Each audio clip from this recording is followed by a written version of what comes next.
শুভেন্দু অধিকারী মহাশয় বিজেপি মুসলমানদেরকে টাইট দিতে চাইছে, কিন্তু ব্যাপারটা হচ্ছে মুসলিমদেরকে টাইট দিতে গিয়ে হিন্দু ভাইরাও আজকে ক্ষতিগ্রস্ত হচ্ছে। আমরা যতটুকু জানি যে গরুগুলো আসে কুরবানির জন্য বেশি অংশ আছে উড়িষ্যা, বাঁকুড়া, ঝাড়গ্রাম এদিক থেকে। সেই কারা লালন পালন করে, কারা বড় করে, দেখলে দেখা যাবে 80% আমার নন মুসলিম ভাইরা পড়ি। তারা বছরে এই দিনটার অপেক্ষায় থাকে, কুরবানির উৎসবের অপেক্ষায় থাকে, বছর বছর ধরে গরু লালন পালন করে বিক্রি করে যে উপার্জন হয়, এই ধরনের খবর পাওয়া যাচ্ছে। মেয়ের বিবাহ থেকে শুরু করে আনুষঙ্গিক এই টাকাটাকে কাজে লাগায়। বিজেপি সরকার যেভাবে দমন পীড়ন করছে প্রশাসনকে কাজে লাগিয়ে, এতে ক্ষতিগ্রস্ত সেটা শুধু মুসলমানরা হচ্ছে না, মুসলমানদের অল্টারনেটিভ আছে। খাসি, ছাগল তারা কুরবানি করলে, তাদের কুরবানি জবাহ করলে কুরবানিটা তাদের হয়ে যাবে। কিন্তু যারা গরুগুলোকে লালন পালন করে বড় করলো, খাওয়ালো, একটা গরুর পিছনে 20,000 30,000 টাকা ইনভেস্ট করলো, যেটা 1 লাখ টাকায় বিক্রি করবে, তারা আজকে কোথায় যাবে? এই চিন্তায় চিন্তিত হয়ে ভাঙড় বিধানসভায় বামুনিয়া গ্রামে আপনি যেটা বলছেন হার্ট অ্যাটাকও করেছে, তা নাকি বেশ কত টাকা লোনও আছে, অনেকেই ধরনের আছে। তারা এখন কোথায় যাবে? এখন দেখার বিষয়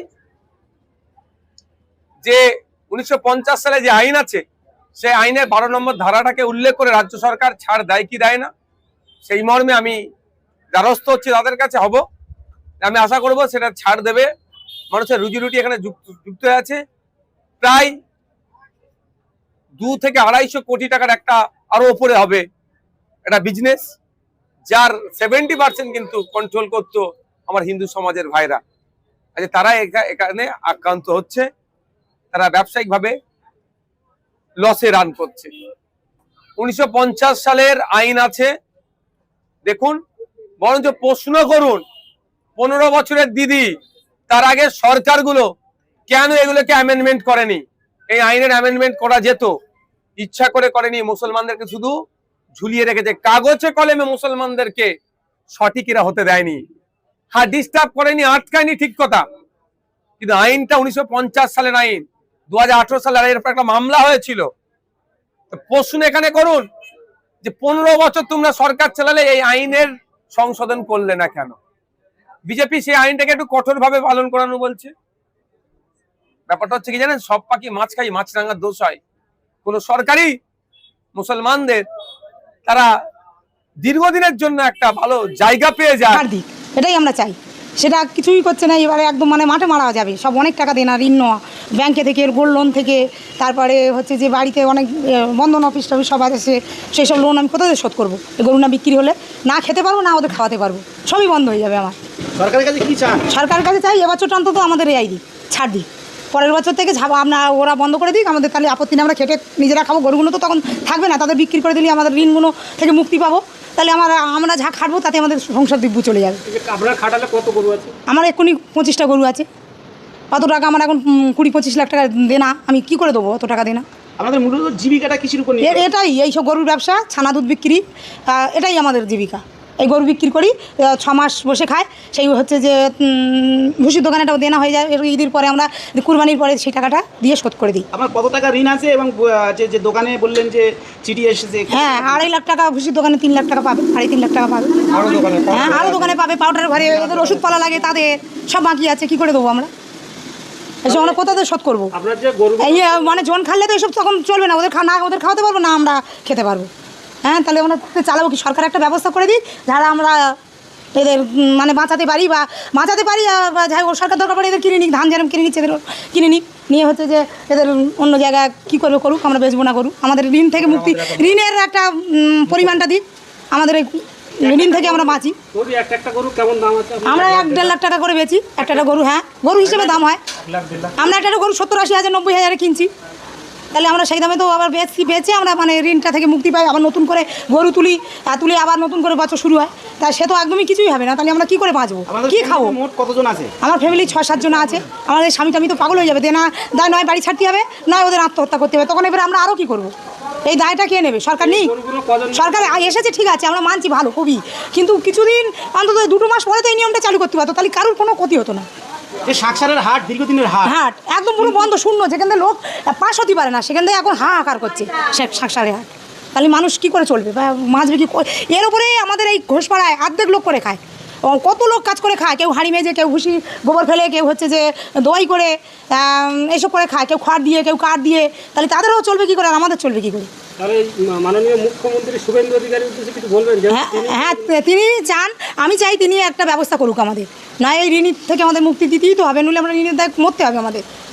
হ্যাঁ, নইলে আমরা কী করবো? এতগুলো গরুকে এরপরে তো খাওয়াই দিতে পারবো না, এ তো দুধ নেই, এই 6-8 মাস করে বসে খাচ্ছে, মানে আমরা জানি ওদের দুধ না ছাড়লে তো তৈরি হয় না, তৈরি হলে একটু চেয়ারা হলে আমরা কুরবানিতে বিক্রি করি, তাহলে একটা টাকা পাই মোটামুটি, সব দিয়ে না মিটিয়ে আবার কিছু নতুন গরু আনি, সেসব তো পুরো বন্ধ আমাদের। আমরা কী করবো? গতকাল মাধবপুর থানায় বলা হয়েছে যে 14 বছরের নিচে কোনো গরুকে, ঠিক আছে, কেউ কুরবানি দিতে পারবে না। হ্যাঁ, তা 14 বছরের গরু রাখা সম্ভব? এই গরুগুলো আনা হয় বিহার থেকে, 1 বছরে বেশি দুধ দেয় না, তাহলে আমরা 14 বছর রাখবো কী করে? 14 বছর আমরা রাখবো কী করে এই গরুগুলো?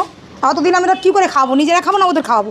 একটা গম ভুষির দাম 1100 টাকা, এক বস্তা, 2 বস্তা করে গম ভুষি যায় এত গরুর পেছনে, আমরা কোথায় পাবো? এবার দানা ভুষি আছে, খড় আছে, খড় হচ্ছে যে 2000 টাকা কামন, আবার গাদা দিয়ে লোক খরচা করে, সেই সব খড়ের গাদাও পড়ে রয়েছে, সে কী হবে আমাদের? আপনাদের এই যে গরুগুলো কজন মিলে দেখভাল করেন আপনারা? আমরা তো আছি, আবার প্লাস আমার খাটালে 1-2 লোক আছে, দোয়াই করে খাওয়া দেয়, তাদের 15-20 হাজার টাকা করে মাইনে কোথাতে দেবো আমরা? সম্ভব কি?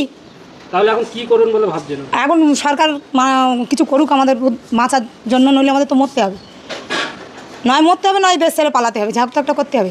সরকার এসেছে 2 মাস টাইম দিতে পারতো, তো যে এবারটা ছাড় দেই, সব গরু পরের বছর থেকে এরম আর হবে না, এরমটাই তো করতে পারতো।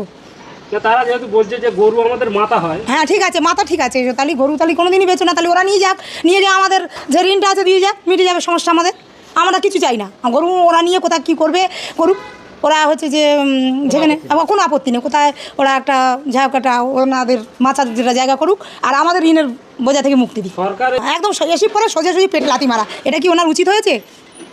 হ্যাঁ, উচিত হয়নি, আমার তো মন বলে উচিত হয়নি। আমরা তো ওনাকে নিয়ে এসেছি ভালোর জন্য, ভালো টাইম দিক আমাদের, 2 মাস টাইম দিলে আমরা এদের বিক্রি করে আমরা কিনতাম না গরু, আমরা অন্য কাজ করে খেতাম। আপনার খাটালে হাতে যে বিক্রি হচ্ছে না, আপনার হাতে কয়েকদিন না, কি বলবেন? হ্যাঁ, আমি মাননীয় শুভেন্দু মুখোপাধ্যায়ের কাছে অনুরোধ করছি, আমাদের এবার অন্তত মাছি দিক, আর এই গরুগুলো যেভাবে কোনো ব্যবস্থা করুন, গোশালা টালা নিয়ে ছেড়ে দিই, আমাদের কিছু ঋণ যেগুলো আছে সেগুলো উনি দিয়ে যাক, শোধক, আমরা বাঁচি, দিয়ে আমরা অন্য জায়গায় খেটে খুঁটে খাবো, আমাদের এইসব লাইন আর লাগবে না। আমরা মাননীয় মুখ্যমন্ত্রীর কাছে অনুরোধ করছি যে আমাদের যে এই যে গরু তুলি বা পশু পাখি যা পালন করে যে করছি, আমরা তো 7-8 বছর করে গরুর বয়স বা 10 বছর গরুর বয়স হয়, এবার আমাদের কাছে আসে 1 বছর পালন করে আমরা মোটামুটি দুধ নিয়ে হয়তো 6 মাস 8 মাস 4 মাস বসে খাইয়ে আমরা মোটামুটি এই কুরবানিতে একটা বেচাকেনা করে, কেন আমাদের প্রচুর টাকা ঋণী, এই যে ঋণী আছি মোটামুটি প্রায় 20-25 হাজার টাকা, 20-25 লাখ টাকা দেনা আছে আমার, আছে খাটালে 20-25টা মাল আছে। এবার মোটামুটি একটা গরু 1 লাখ 1.5 লাখ 2 লাখ টাকা করে দাম আছে, এই গরুটার দাম আছে 1.5 লাখ টাকা, এই গরুটার দাম আছে 1.5 লাখ, এই আছে 2 লাখ, এই একটা আছে 1,25,000, এই একটা আছে 1.5 লাখ টাকা, এরকম করে আমরা গরু এই কুরবানিতে বেচাকেনা করে মোটামুটি ঋণ মুক্ত হয়ে প্লাস হচ্ছে আমরা আবার নতুন করে গরু তুলে আমরা জীবনযাপন করি। কিন্তু মাননীয় মুখ্যমন্ত্রী যে এবারে যে উঠেই যে আমরা চেয়েছি তো সরকার পাল্টাক বা সরকার ভালো হোক, সরকার ভালোর জন্যই তো আমরা করলাম, কিন্তু মাননীয় মুখ্যমন্ত্রী উনি যদি এরকম করে তাহলে আমরা তো মারা পড়ে যাবো, গলায় দড়ি দেওয়া ছাড়া